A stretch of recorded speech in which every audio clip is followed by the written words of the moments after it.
spectacle? Qui est là? Ah non, non, non, non. On a fait un parcours itinérant. Mais après, niveau temps, c'est plus court quand même. Parce que j'aime pas. Et depuis 3 ans, je fais du rugby au club de Clisson. Moi, la plupart du temps, quand je m'ennuie vraiment, j'ai vraiment rien à faire, je me pousse dans mon lit, puis... D'accord. Bonjour à toutes et à tous, on est le vendredi 28 mai, on continue notre marathon des classes de 3e du collège Saint-Joseph avec la 3e C, c'est bien ça? Oui. Du bruit pour la 3e C. Ouais. Et donc on est réunis aujourd'hui pour aborder un peu cette année, à la fois année scolaire qui se termine et cette année de confinement multiple, couvre-feu divers et variés, consignes sanitaires, gestes barrières, masques en tout genre. Il s'est passé beaucoup de choses et l'idée c'était de revenir un peu sur tout ça avec vous, de parler aussi bien de ce que vous en garderez comme souvenir, à la fois les bons, les mauvais, de voir un petit peu ce que cette année vous a enseigné à toutes et à tous, ou alors si vous ne voulez plus jamais en entendre parler et vous n'avez qu'une hâte, c'est revenir à la vie d'avant. Et savoir justement par rapport à cette vie d'avant qu'on va peut-être revivre, on ne sait pas trop, ce que vous en attendez et de si vous êtes confiant vis-à-vis de l'avenir qui se présente devant vous. Voilà, c'est un peu de tout ça qu'on va aborder, ça en fait hein, des choses. Ouais, oui. Très bien, et ben j'espère que vous êtes motivés. Par rapport à ça justement, si on fait un peu le bilan de cette année avec 3 vagues et tous les confinements dont j'ai parlé, qu'est-ce que vous en retenez là à l'heure actuelle? Allez-y dans le désordre, ceux qui ont les micros, vous avez la parole, les autres vous pouvez la demander. Bah, on n'a pas pris beaucoup plus de choses que les années précédentes. On n'a pas pris ou on n'a Pas appris. pas appris, ok. Vous n'avez pas appris plus de choses que les années précédentes? Bah si, mais moins au collège quoi. Ah oui, moins d'apprentissage scolaire, mais est-ce que tu penses que ça t'a enseigné sur d'autres plans des choses? Ouais, peut-être le travail à la maison quoi. Ouais, apprendre à travailler de chez soi? Ouais, c'est ça. Ouais, ok. Les autres? Bah, personnellement, j'ai appris que le plan humain était important pour tout le monde. Que Le plan humain, le plan humain. bah, que c'était mieux en vrai qu'en virtuel. Ah oui, d'accord, On ok. avait plus de... C'était plus simple. Oui, ok. Le présentiel vaut mieux que le distanciel. C'est Oui. ça? Oui, exactement. Ok, très bien. Vous partagez ça ou il y en a d'autres qui sont contre et qui pensent que le distanciel c'est la vie? Non?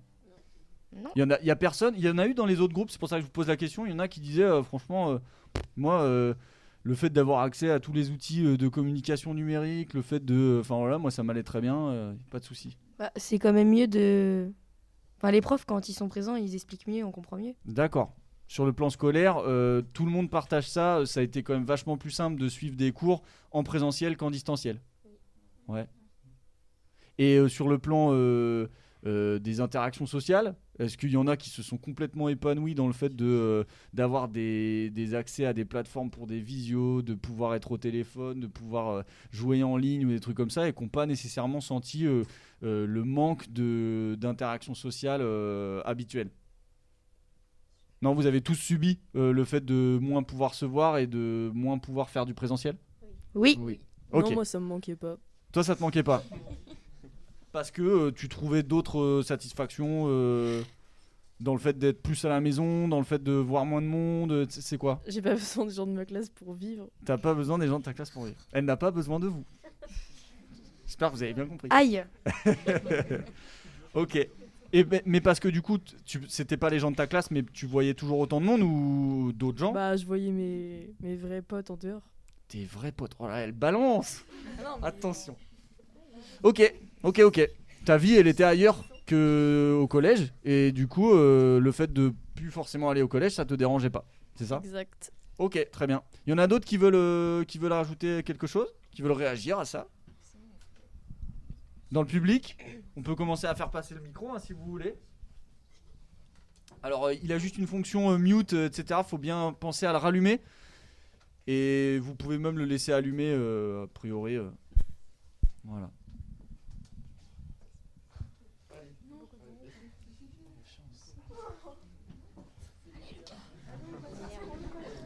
Vous allez voir, une fois qu'on commence, après...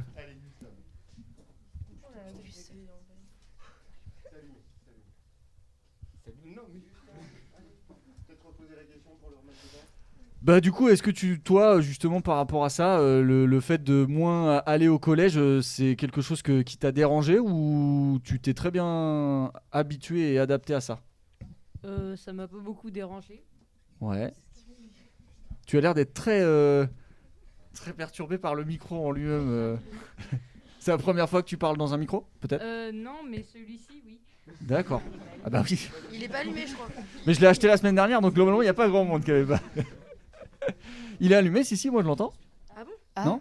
Vas-y. Ah, moi je l'entends pas. Vous l'entendez pas là? Non. Très bien.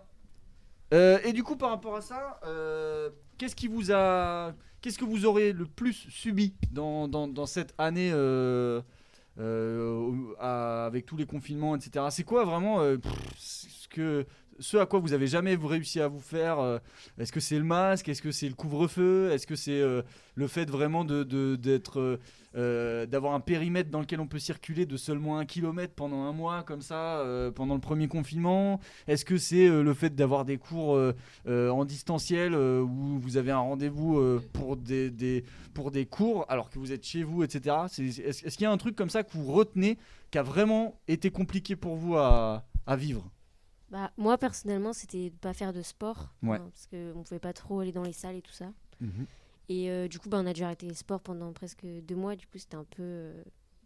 je vais pas dire de gros, mais un peu énervant. Enfin, Ouais. Et tu fais quoi comme sport? du basket. Du basket.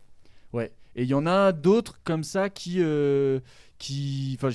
en a combien qui ont dû arrêter le sport pas mal. Ouais. Ouais, ça en fait quand même pas mal. Il y en a peut-être d'autres, c'est pas du sport, mais c'est des activités plutôt culturelles, musique ou autre, où c'est pareil, ça s'est arrêté? Non?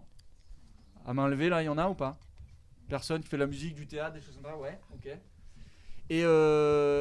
Et du coup, est-ce qu'il y en a qui, devant le fait de devoir arrêter de faire du sport, ont dû s'adapter en trouvant d'autres occupations? Je sais pas, vous avez été vers d'autres activités? T'as fait du sport que d'habitude tu fais pas, mais du sport que tu peux faire tout seul, etc. Ou...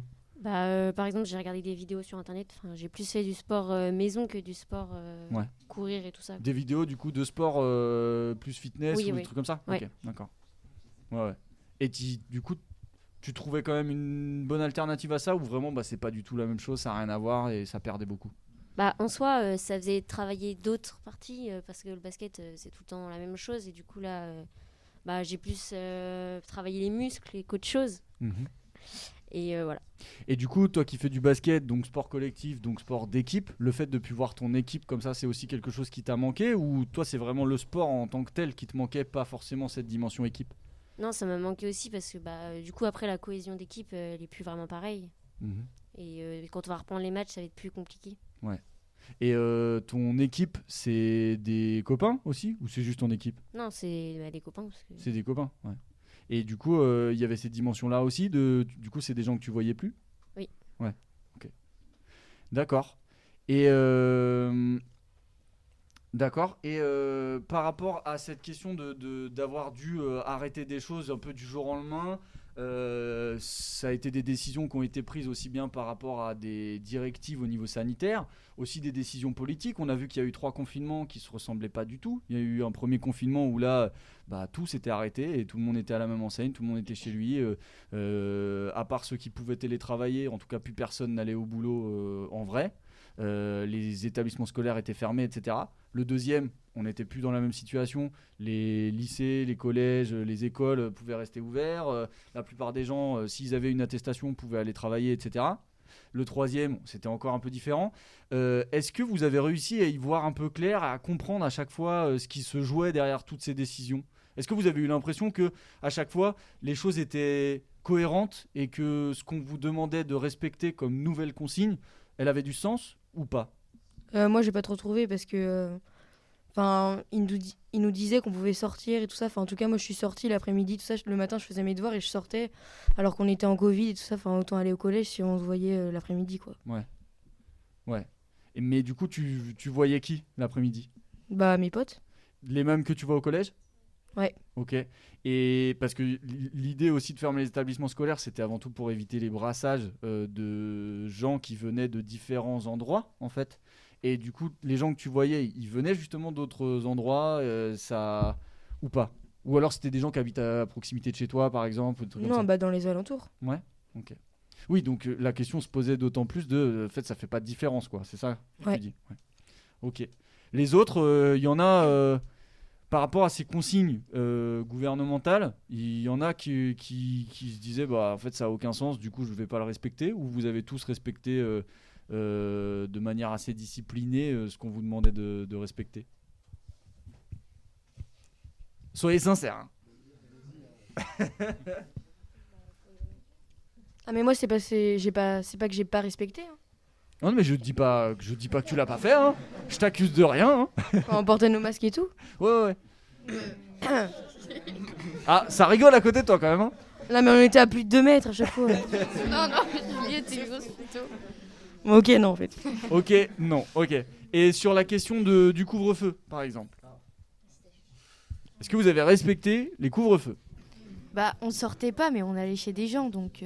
D'accord. Donc vous respectiez, parce que vous étiez plus dehors à Oui. partir d'une certaine heure. Et on Par allait contre, chez ça des vous personnes. empêchait pas de... Oui. Ouais, ok. D'accord. Oui. Tu voulais dire? Pas moi, derrière moi, c'est ça? Ok. Et du coup, pareil, les kilométrages, tout ça, 1 kilomètre, 10 kilomètres, etc. Bah, on pouvait pas voir autant de monde qu'on voit dans la vraie vie, quoi. Ouais. Mais du coup, vous l'avez respecté?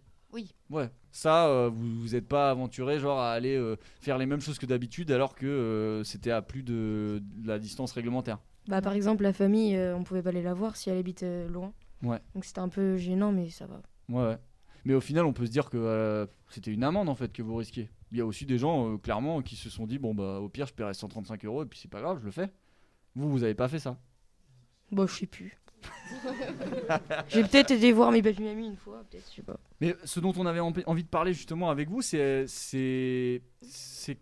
quoi le risque? C'était quoi le risque que représentait le Covid par rapport à vous? La Covid, enfin. C'est-à-dire, est-ce que pour vous, il y avait une vraie dimension de risque contre lequel il fallait lutter? C'est-à-dire, est-ce que par exemple, vous aviez peur du virus? Vous? Non. Non. Non. Non. Il y en a d'autres qui voulaient intervenir là?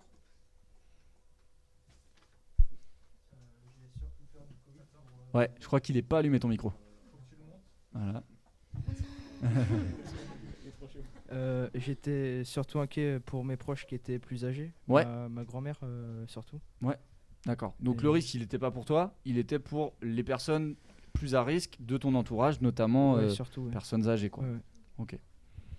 Il y avait quelqu'un d'autre qui voulait intervenir juste par là? C'était la même chose, ouais.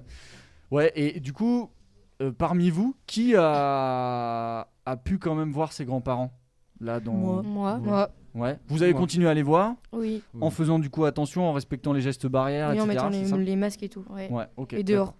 Et mais vous avez continué quand même à aller les voir. Et Oui. c'était, vous êtes même plus allé les voir qu'avant? Non. Non, Non. pas Non, plus que pas d'habitude. du tout. Vous avez juste pas On a quand changé même fait votre attention. quotidien. Ok, d'accord. Non, parce que c'est des personnes, les personnes âgées, on en a pas mal parlé parce que c'est les principales personnes qui ont souffert de l'isolement, notamment lors du premier confinement. Toutes les personnes qui étaient en EHPAD, les EHPAD ne recevaient plus aucun visiteur, et du coup, c'est des personnes qui pendant des fois 2 à 3 mois n'ont pas vu du tout leurs proches en fait. N'ont vu que les infirmiers, que le personnel soignant et le personnel qui s'occupe des EHPAD. Et du coup, c'est aussi, ça a même posé la question de... les consignes sanitaires avaient pour objectif de ne pas leur faire prendre de risques et donc de les garder en vie. Et en même temps, il y avait des personnes âgées qui se plaignaient en disant mais sous prétexte de me garder en vie, on m'empêche de vivre en fait. Or, du coup, on peut même faire un parallèle avec tout le monde, avec vous. C'est-à-dire, quelque part, est-ce que le jeu en valait la chandelle et est-ce que vous compreniez bien que sur cette question sanitaire, il n'y avait pas à se poser de questions et donc il fallait respecter? Ou alors, le plus important, c'était mais moi je suis au collège, j'ai plein de choses à vivre et du coup, j'ai envie de vivre en fait. Qu'est-ce que vous en pensez? Ouais. En fait, moi, ce que je comprends pas, c'est que justement, on était en confinement pour tout le monde en quelque sorte. Mais nous, les jeunes, on n'était pas forcément, on pouvait pas être atteints gravement du Covid. Par contre, du coup, on faisait ça plus pour les personnes âgées. Et en fait, quand on se baladait dans la rue pour faire nos courses, tout ça, on voyait beaucoup en fait de personnes âgées, surtout sans le masque. Elles faisaient pas attention, alors que on prenait un peu toutes les mesures pour elles, pour les sauver elles. Et du coup, parfois je comprenais pas, j'avais du mal quoi. Ouais, ok, d'accord. Oui, avec un peu le côté, non mais pourquoi on fait ça si eux-mêmes ils font pas l'effort quoi. Exactement. Ok. Il y en avait d'autres qui voulaient intervenir par rapport à cette question ou pas? Ouais, moi je pense que. Enfin, on n'a qu'une vie, donc en fait, ça nous a. Bon, encore, on n'est pas encore dans notre adolescence, voilà. Mais ça nous a un peu empêché de profiter, enfin, de toujours porter le masque, tout ça, de faire attention. Couvre-feu, de toujours penser quelle heure on doit rentrer, tout ça. Enfin, c'est un peu énervant. Avec les autres classes, on a essayé d'aborder aussi différentes petites sous-thématiques et on a abordé avec en écoutant un témoignage de jeunes qui parlaient carrément d'une jeunesse un peu sacrifiée, quoi. On leur avait enlevé 1 an de leur vie qui était hyper important et qui récupérerait sans doute jamais.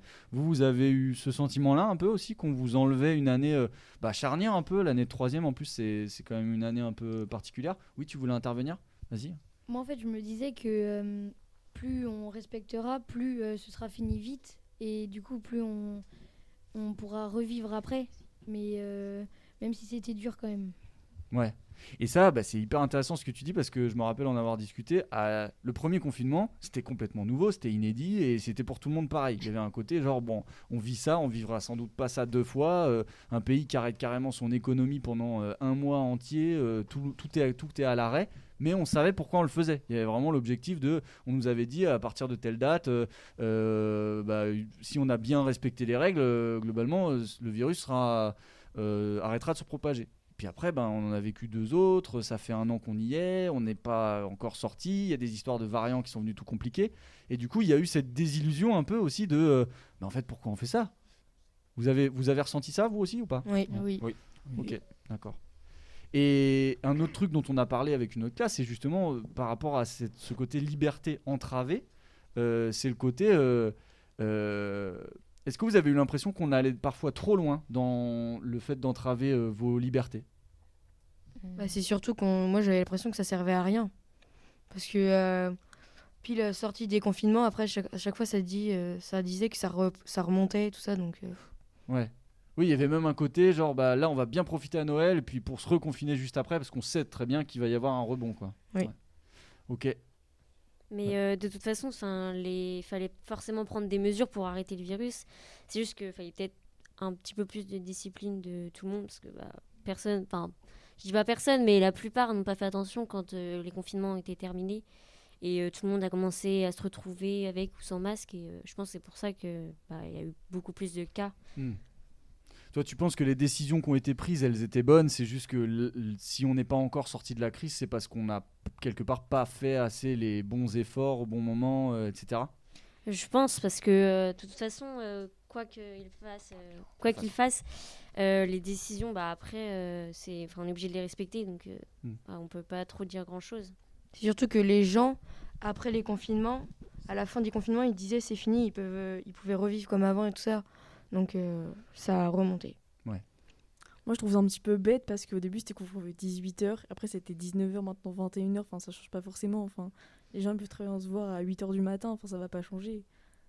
Ouais, après c'est-à-dire les raisons qui ont été invoquées, c'est que ce que tu fais à 18, 19h, 21h, c'est des choses où souvent tu le fais sans masque. C'est-à-dire c'est aller les uns chez les autres, c'est manger, c'est aller boire des verres dans des bars, prendre l'apéritif avec les voisins, etc. Et c'est des choses qui génèrent non seulement pas mal de gens qui se retrouvent et sans masque, donc les principaux moments en fait, de propagation du virus. C'était aussi pour ça que on avait parlé de contrer l'effet apéro avec le premier couvre-feu à 18h. Enfin, je dis monsieur Castex, hein. C'est pas moi. Mais ok. Oui, il y avait quelqu'un qui voulait intervenir, vas-y.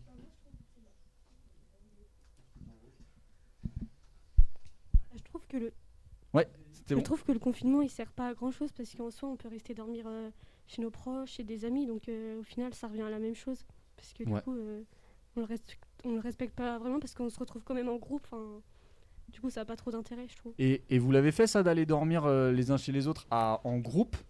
Oui, moi, je l'ai déjà fait. Plusieurs fois. On va juste chez la personne avant le couvre-feu. Voilà. Ok, mais du coup on parle d'un groupe de combien là?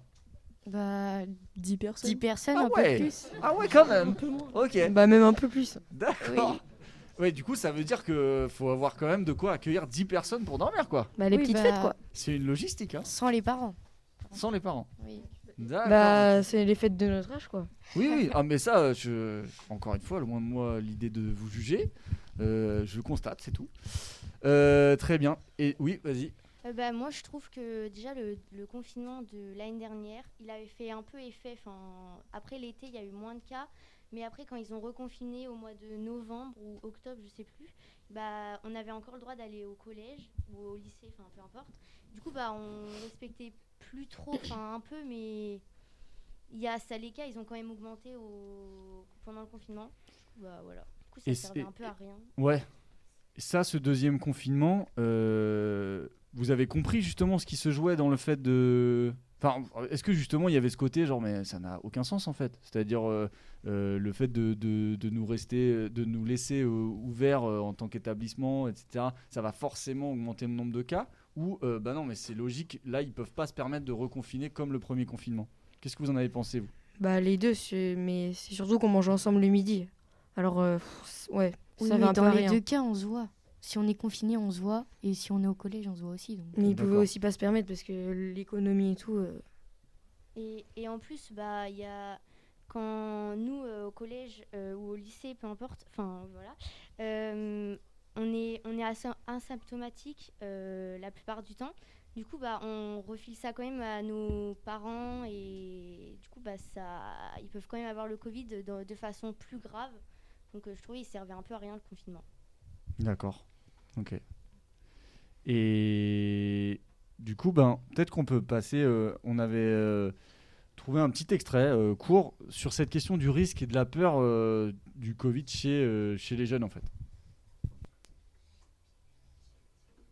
Salut à tous. Hier, on a appris la mort de Julie, 16 ans, lycéenne de l'Essonne à cause du Covid-19. Sur les 1700 personnes décédées depuis le début de l'épidémie, c'est la première mineure à succomber au virus en France. Donc on va aborder une question qui revient très souvent sur les réseaux.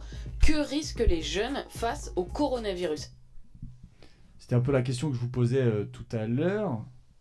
Il n'y a pas les effets qui sont... Non, c'est bon. La question que je vous posais tout à l'heure, c'est si le virus vous faisait peur.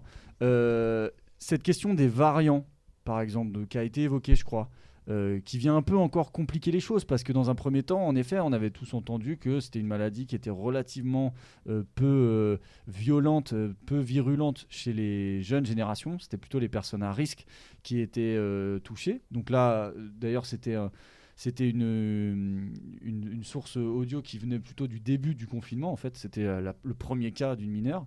Mais depuis, par exemple, les statistiques depuis l'apparition des variants, je pense notamment aux variants brésiliens, variants indiens, etc., montrent quand même une hausse non négligeable. Après, de cas de patients en réanimation et qui font partie des jeunes générations.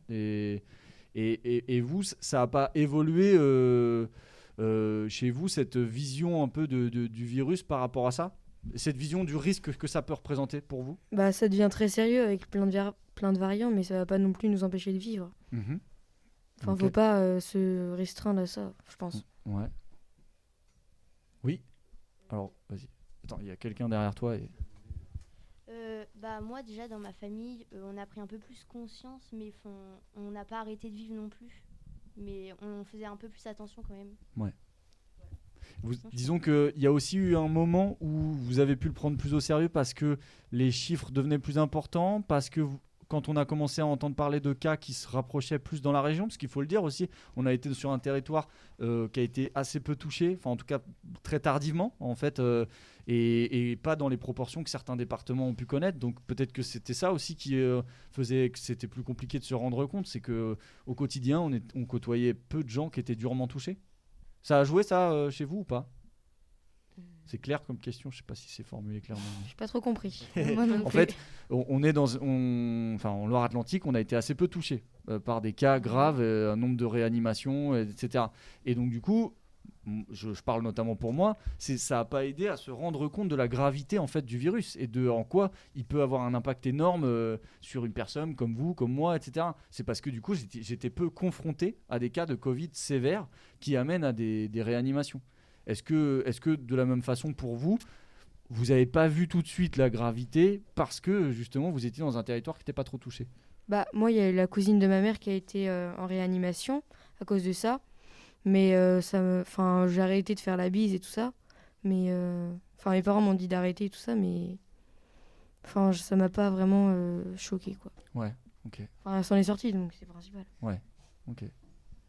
D'accord. Mais c'était toujours sur plutôt le côté je vais faire attention et je vais respecter par rapport au fait que ça puisse être dangereux pour d'autres gens que moi. Oui. Ok. Oui. Je crois que ton micro n'est encore pas allumé. C'est dommage. Mais à la fin, ça va venir. Ouais, je me sentais moins concerné parce qu'à chaque fois aux informations on parlait de Paris ou etc. et pas forcément de notre région. Donc ouais, on parlait pas trop de nous, quoi. Ouais. Ok. C'est vrai qu'au début on parlait pas trop de notre région, donc du coup je me disais ça va, pour l'instant nous on n'est pas trop concernés, mais après quand j'ai vu que le Covid se ramenait vers nous, j'étais pas non plus très confiant. Ouais. Je voyais l'ampleur qu'il prenait, quoi. Ouais. Ok.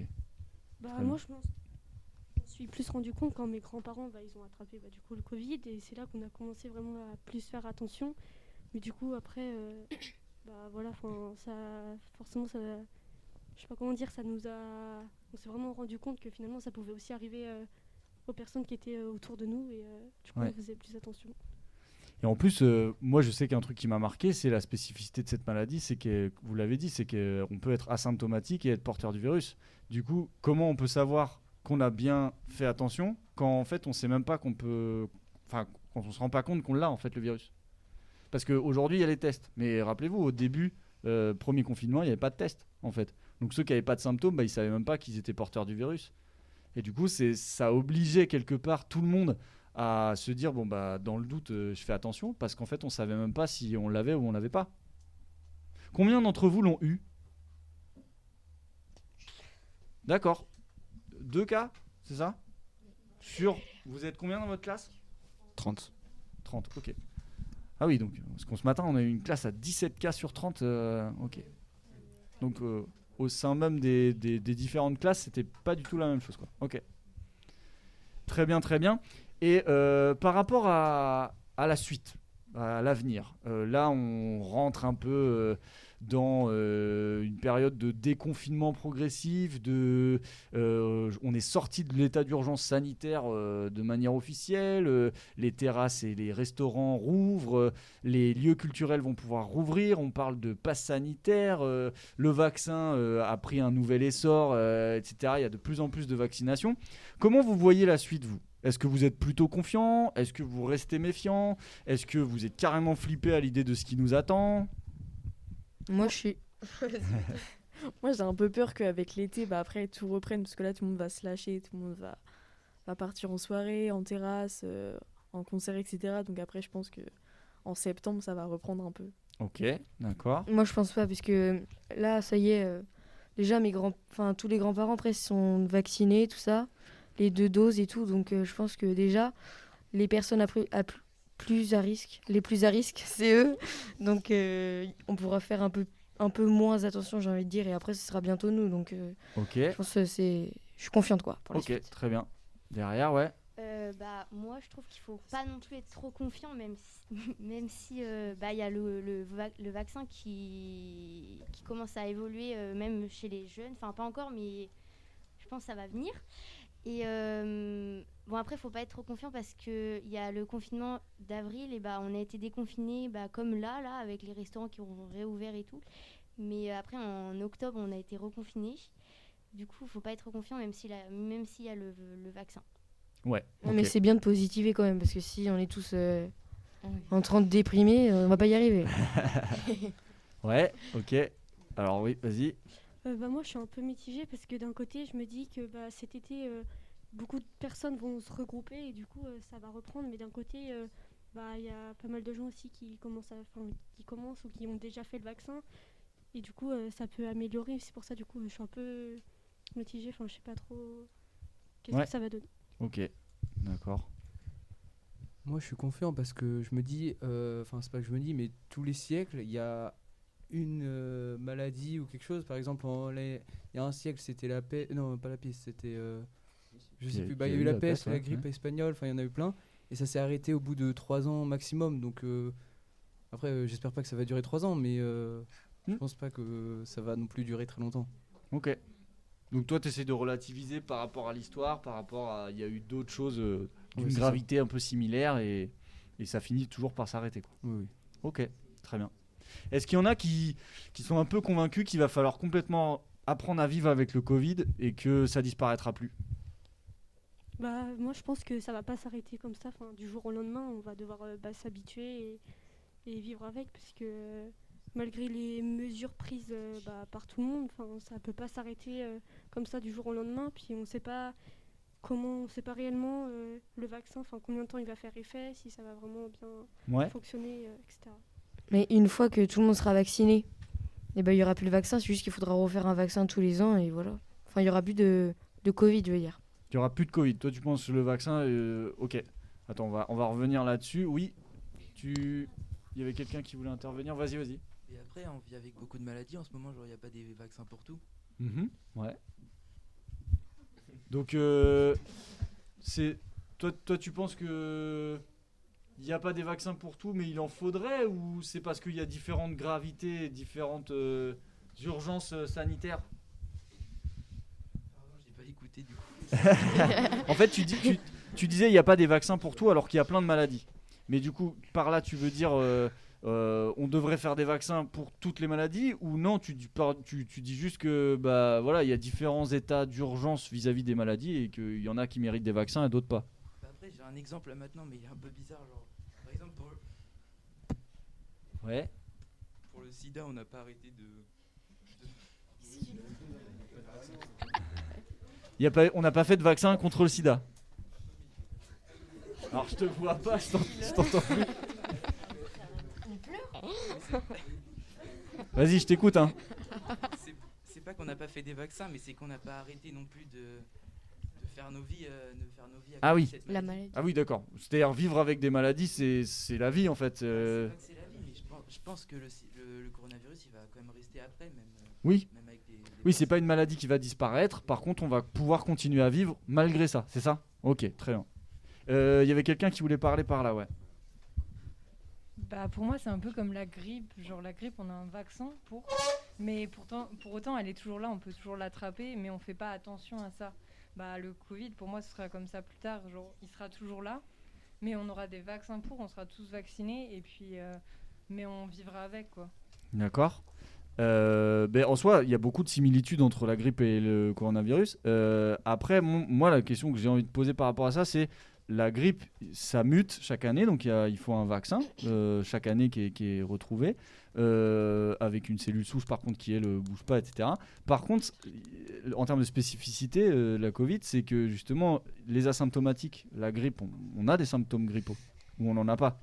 Et l'autre chose, c'est les variants. Ça, à ma connaissance, hein, encore une fois, je ne suis pas épidémiologiste, je ne suis pas un spécialiste, mais cette question des variants et de ces asymptomatiques, elle est venue compliquer encore la chose, parce qu'en effet, une maladie dont on finit par trouver un vaccin, et même si elle mute, chaque année on retrouve un autre vaccin, c'est comme la grippe, on finit par très bien vivre avec. Mais là, la spécificité, c'est qu'on n'a pas encore trouvé un vaccin dont on est sûr qu'il puisse combattre tous les variants. Et en plus, il y a cette question de comment savoir en fait, faut vacciner tout le monde chaque année et pas se poser de questions pour éviter pour les asymptomatiques qui puissent continuer à porter le virus. C'est ça ?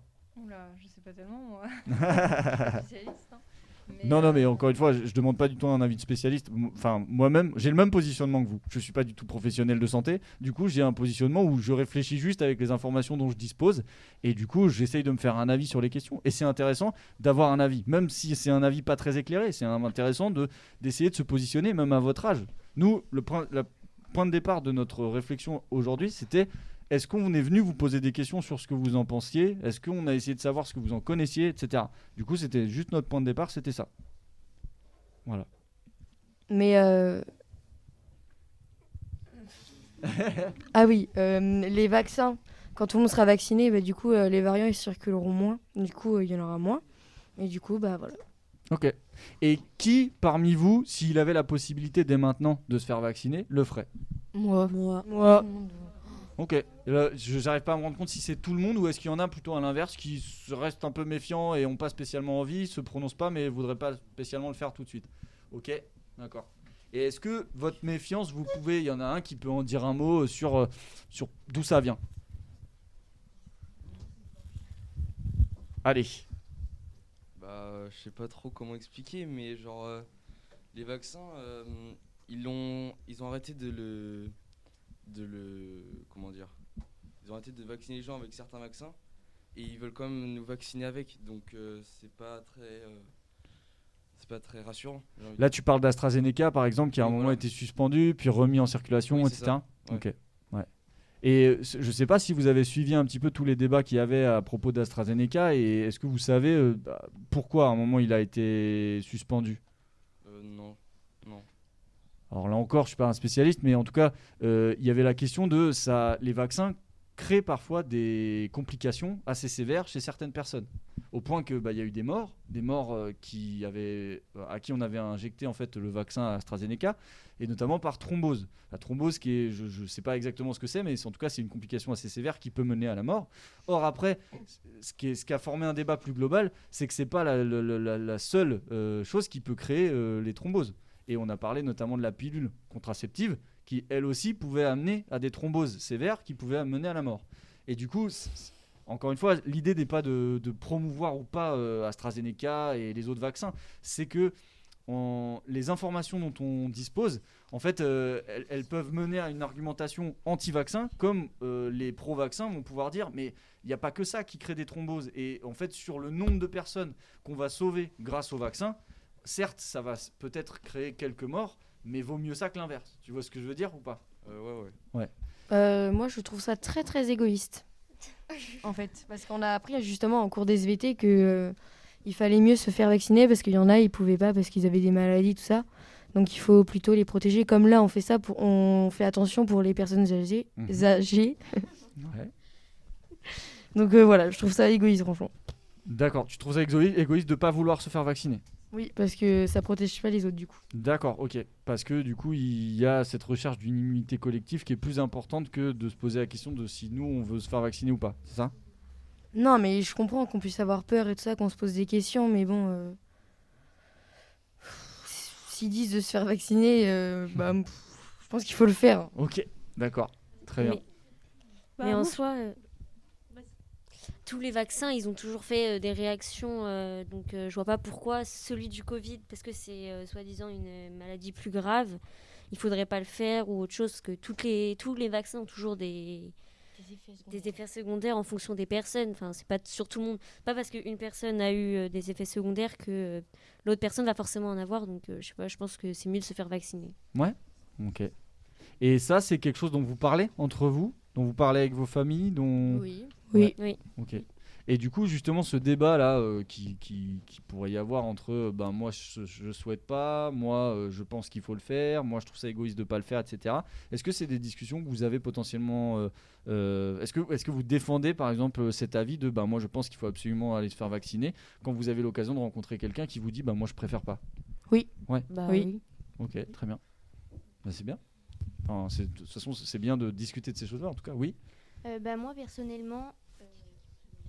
personnellement, mon père il travaille dans le médical. Du coup, il s'est fait vacciner et il a eu aucun effet secondaire. Du coup, je suis d'accord avec Juliette parce que toi aussi, t'es Juliette. Ok. Et du coup, je trouve que c'est mieux de se faire vacciner pour avancer dans la maladie, pour plus qu'il y ait de cas ou qu'il y en a moins en tout cas. Et il y aura forcément des cas secondaires, donc entre guillemets, pourquoi s'inquiéter? Voilà. Ouais. D'accord, ok. Très bien. Mais encore une fois, l'idée n'est pas de trancher aujourd'hui, parce que tout s'entend et tout peut s'argumenter. Parce qu'en plus, ce qui a été compliqué, moi je dois dire, sur le côté avoir vraiment un positionnement, c'est qu'au sein même du corps médical, le corps médical était partagé. Il y avait des pros, des anti-vaccins, il y avait des gens qui trouvaient que la manière dont les vaccins avaient été mis en circulation n'était pas la bonne et était un peu inquiétante. Encore une fois, ce qui a mené à la suspension de la circulation de AstraZeneca, c'est des médecins qui alertaient sur certaines choses. Donc, quel discours on écoute en fait. Est-ce que c'est le discours d'un médecin par rapport à un autre? Comment savoir en fait auquel se fier? Et du coup, ça, pour des gens qui sont pas des professionnels, ouais, on va s'arrêter. Pour des gens qui sont pas des professionnels comme nous, c'est pas évident de se faire une vraie opinion quand l'opinion des professionnels déjà est divisée.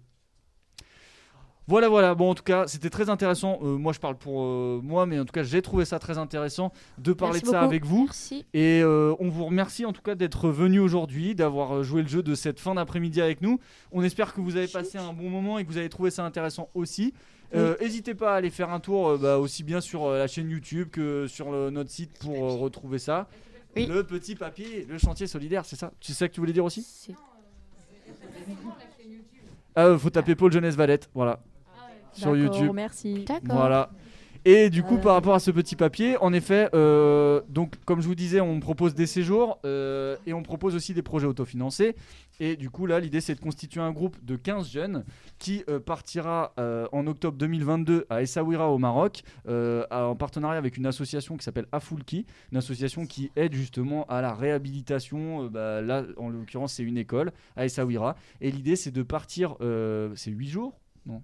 10 jours au Maroc pour aider à retaper en fait une école.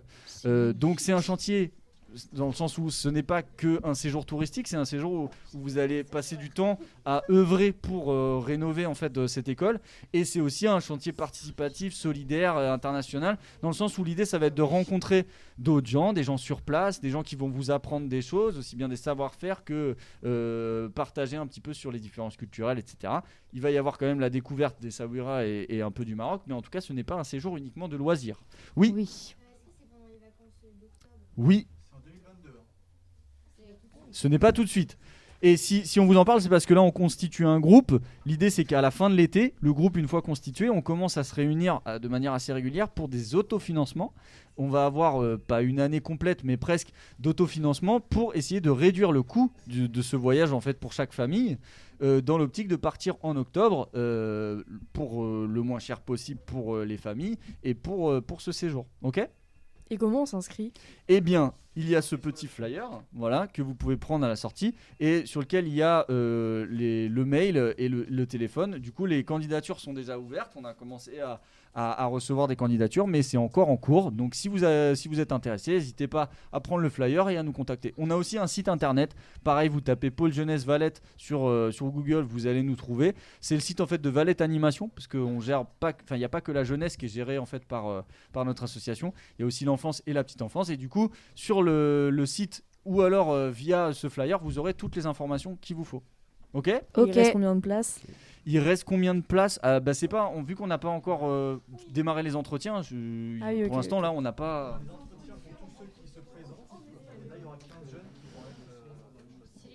En fait, voilà, l'idée des entretiens, j'ai entendu le terme entretien d'embauche, c'est pas ça, mais disons que c'est un projet qui va nécessiter un certain investissement de la part de ceux qui vont être retenus, puisque déjà c'est un investissement dans la durée, sur de nombreux mois. En plus, c'est des actions d'autofinancement où on va vous attendre, puisqu'elles vont être collectives, donc vous allez essayer de ramasser de l'argent, enfin de ramener de l'argent qui vont profiter à l'ensemble du groupe, etc.